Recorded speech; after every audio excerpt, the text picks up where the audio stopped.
जब देवी छाया से जन्मा अंधकार और सूर्यदेव ने ठुकरा दिया, अपने ही अंश को तब जन्मा वह जिसकी दृष्टि से कांपे देवता भी, एक तपस्वी, एक योद्धा और फिर एक न्यायाधीश।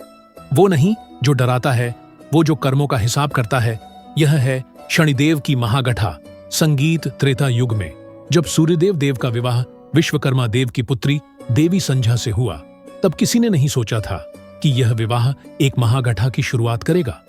विवाह के बाद जब भी सूर्यदेव देवी संध्या के समीप आते, देवी संध्या उनके असहनीय तेज से व्याकुल हो उठती, जैसे धूप में ठहरी कोई छाया धीरे धीरे विलीन होने लगे।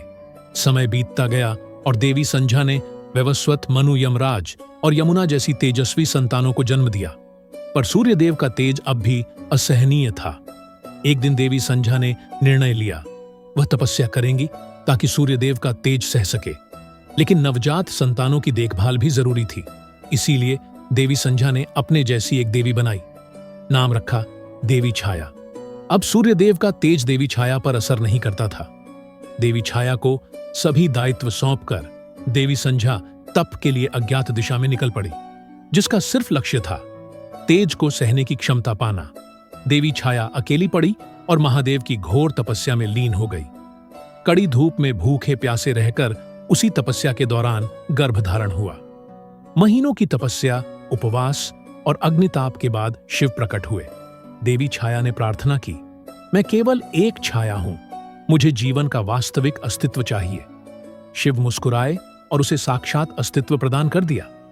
देवी छाया ने सूर्यदेव के साथ रहते हुए एक बालक को जन्म दिया। वो शिशु था, गहरे वर्ण का, लेकिन नेत्रों में तेज था। अपार उसका रंग देखकर सारे लोग चकित रह गए। पर देवी छाया जानती थी, यह कोई साधारण जन्म नहीं था। यह बालक भाग्य से नहीं, बल्कि तप, त्याग और तपस्या की अग्नि से जन्मा था।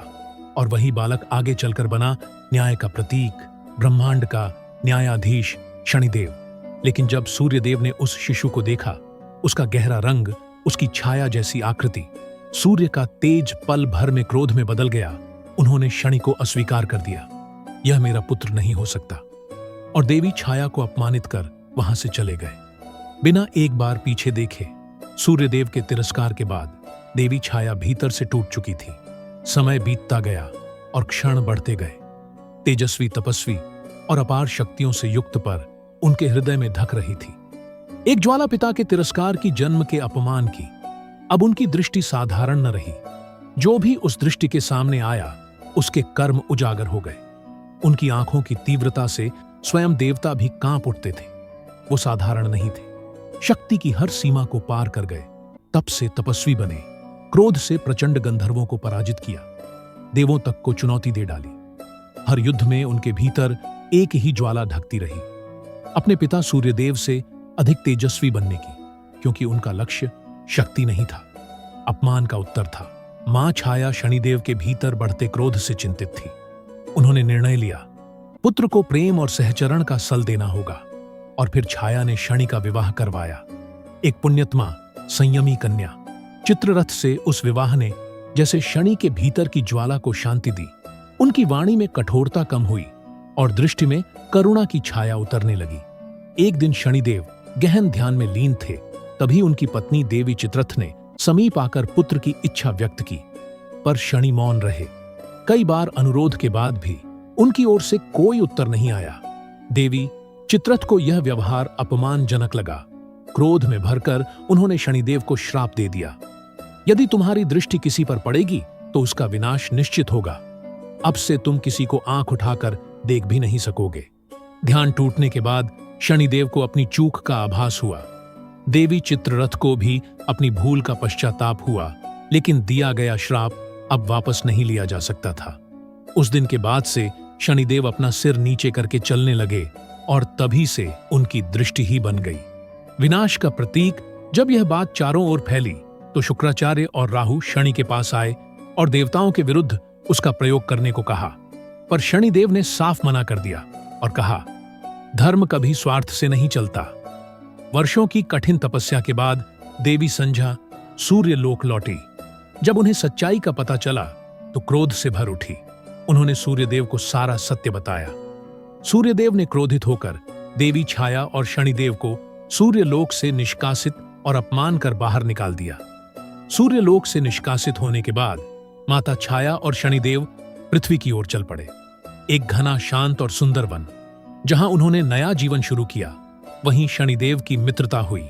काकराज से उस वन में शनिदेव और माता छाया सादगी और स्नेह के संग रहने लगे। समय बीतता गया और कुछ वर्षों बाद सूर्यदेव को शनिदेव के निवास का पता चला। अपने मायावी तेज से उन्होंने उस वन में भीषण अग्नि प्रज्वलित कर दी।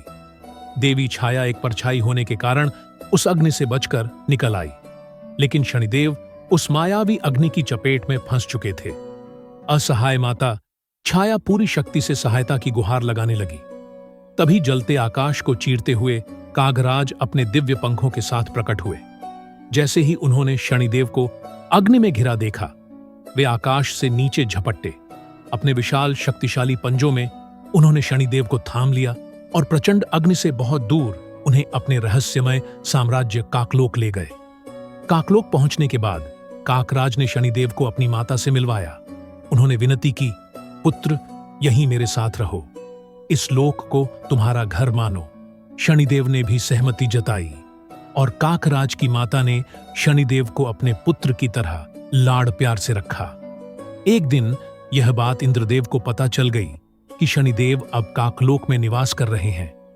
तब शनिदेव और काकराज की अनुपस्थिति में इंद्रदेव ने काकलोक पर अचानक